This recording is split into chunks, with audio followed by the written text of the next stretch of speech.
What do you mean?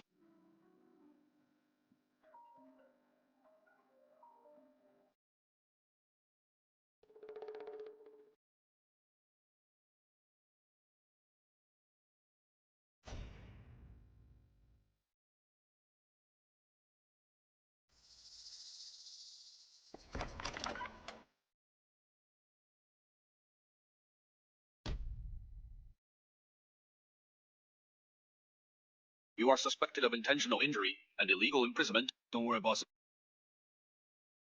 Don't worry, boss. Your family has been rescued by us. Go reunite with your family. Thanks.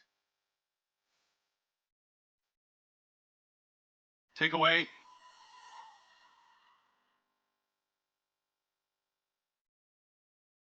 Can I talk to Mr. Jiang for a few words?